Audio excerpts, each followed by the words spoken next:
Frost Trooper Rico Ross.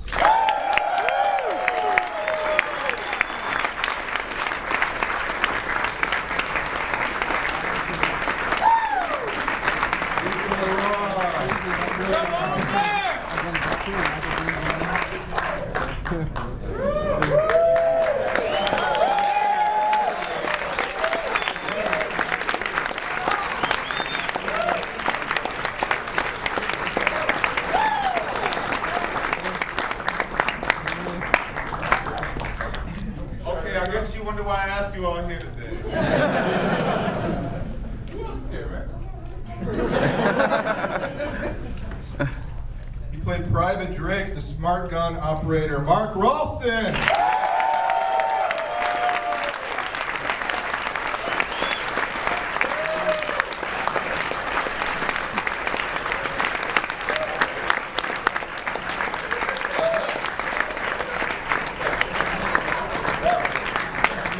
Private First Class Vasquez, smart gun operator, Jeanette Goldstein.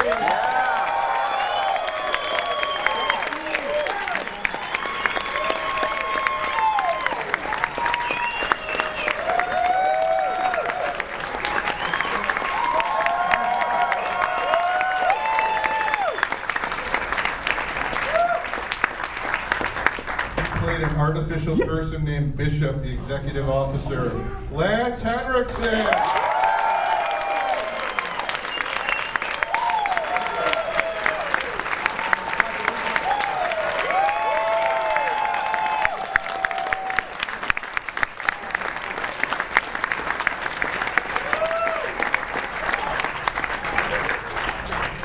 And he played Corporal Dwayne Hicks, B-team leader. Michael King.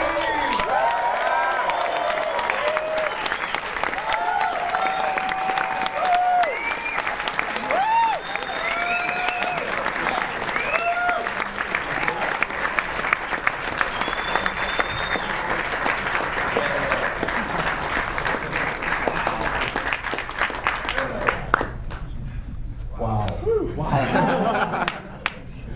So I kind of want to start, here we are, it's 25 years later, we have a packed house here. Last night with no guests, packed house, still, because they love this movie. So can we start by talking about, what it means to be in this iconic film? What it's meant to you personally, to your career, just any thoughts about the film?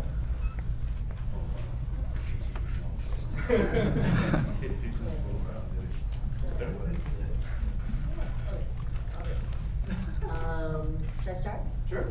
I figured I would start just because it was my first film. So it was my first film. It was my first time on film, on TV, or anything. I was, I had no idea what to do, what back to one meant, what a master shot meant, or anything. And these guys helped me the first time. They said, Did they, though? Oh, absolutely. Yeah. I was terrified, absolutely terrified. And they would just say, okay, back to one means go back to the beginning. Master shot is they shoot everyone, and they, so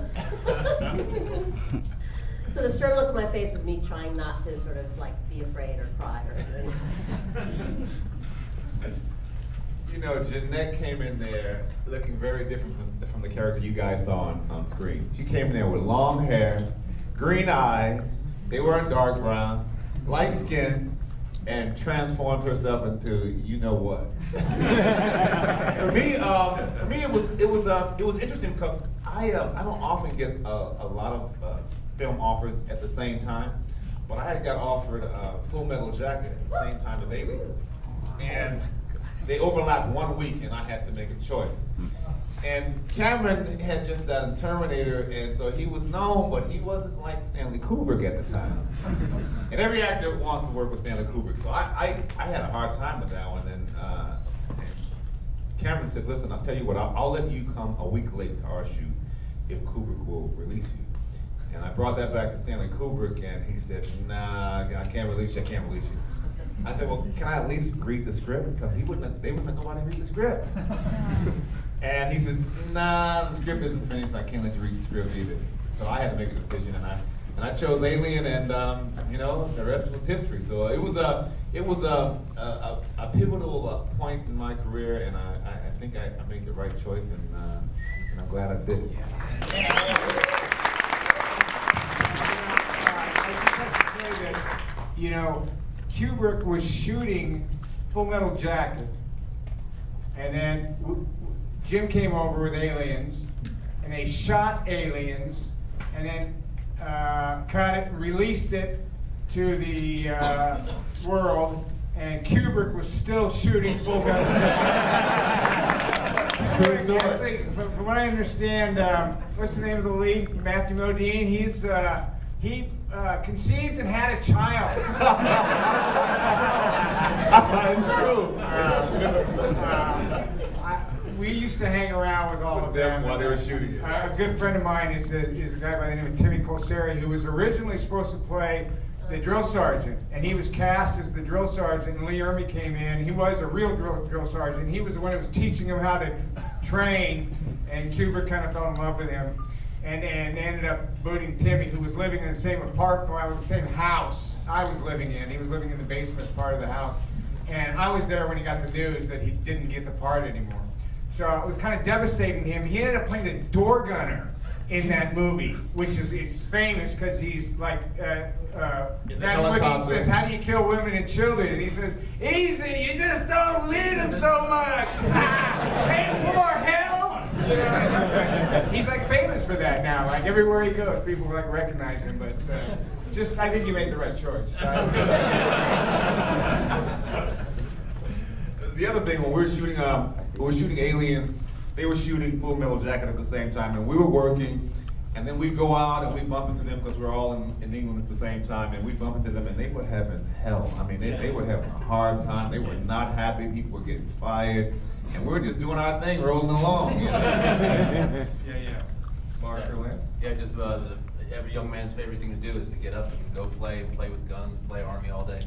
That's kind of like what it was. We just strap on and get the weapons out and go on some sort of sojourner journey. But we knew, I think all of us, as soon as you read the script, Cameron's script, I mean, talk about a page turner. I mean, honestly, to read it, you rip right through it. And I remember my last meeting with Gail and Jim, to go in Jim's office, and there was artwork, you know, his shot list in pictures that he drew. You know, he's quite an amazing artist, but just plastered around the office. It was extraordinary. So that's what gave me the idea that I was in for something really quite unique. Okay. I was just reminiscing. These two guys, they were like using me as a training object, chasing me through the ship. Didn't know what was going to happen if they caught me, but no, we had a great time. Their memories of it is so different than mine. I was kind of in a trance. I think I brought my first wife over there with me, so I was under her thumb a little bit, and I was playing like a guy who was 12 years old, so it was just fine. So my memory of it is so different. I didn't even know about Kubrick and those guys. You know, I mean, we partied with them a little bit, right? Yeah. Yeah, a little bit.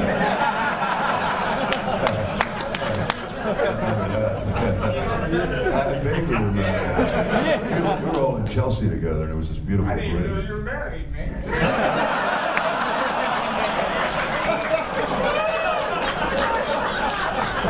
I don't remember you acting like a married man. Are you videotaping that? Oh, there's no, yeah, I've already passed the 7 years. Anyway, I don't remember being married, actually. We had a great time. I had to audition for the part, and I remember, oh, hell yeah. Oh, yeah, yeah. And he said if there was anybody This is in the England. original Terminator right here. No. That's right. Right? Oh, well, yeah. No, that got twisted around. No. You want to hear that story? No. That's right, you guys saw Terminator tonight. Yeah. This is the star of Terminator.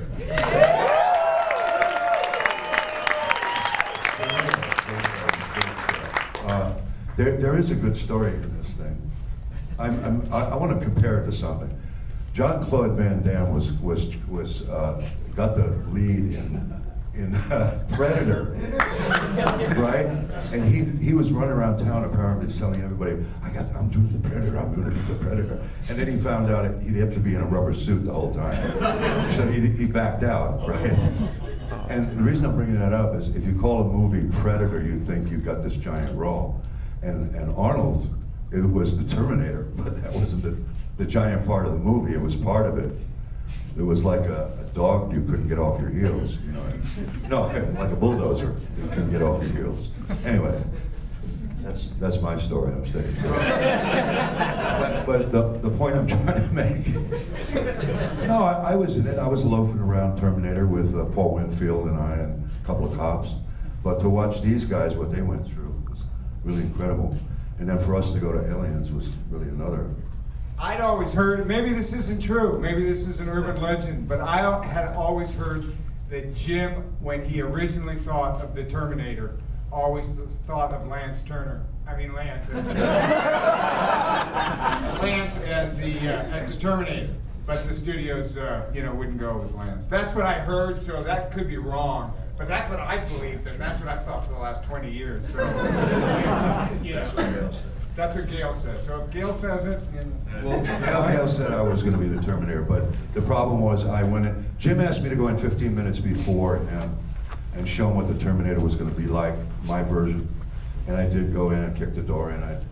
I had cuts on me and put tinfoil on my teeth and just trying to give him like that picture you're taking, just a shot of it. And I kicked the door through, and the secretary almost had a heart attack. And then I kicked in Hemdale's door, and gave him a hairy eyeball for about 10 minutes. And Jim arrived, and I left. That was it. And he said, anybody can play Terminator, but not him. Hemdale said, anybody. Yeah. No, it wasn't Daly. It was Hemdale. Yeah. Yeah, that's the guy. Yeah. He said anybody but him. That was the end of that. But that's all right. I was doing it for a friend. And look what it turned into. And he was great in the movie. Ah, yeah. Surprised that Jim had you audition for Aliens. I'd never heard that. I didn't know that. There was a law in England. There was a law that said, you can hear me without this, can you? Right. Yeah. There was a law in England that anybody for any of the American roles had to be seen who could possibly play the role. And Jim actually said to me, if I found somebody better for that role, I would have done it. I wouldn't have got it. That's all right. That's fair. Not possible. Means you're the best. Find someone better. What I remember about Lance was that Lance used to, he was kind of I guess more of a character actor than any actor I've ever worked with, because he used to go around the set all the time asking us, what he could do for us, and we just go get me a Coke. This is true. I swear to God, True stuff. all the time. He would just come and You say, were in the character. and you would just go like, what was your name? Bishop. Bishop, yeah. Give me a sandwich from past service. Hurry up, bitch! Turn and walk off and go get us a sandwich. I mean, the entire movie, he was Hey, I got a question for you guys. Who was cast to play the original Hudson? James Remont. Bam! Now, that's a story. It's a very learned. Yeah. That's a story, Mike. The story for me was I got a call on a Friday night from Dale saying, how's your passport? Is that in order? And Monday morning I was on the set of shooting, and I didn't have to go through any of that bullshit, because Jim probably would have had me read it too. And I didn't have to go through that bullshit training that they had. I just landed in, roll cameras, let's go!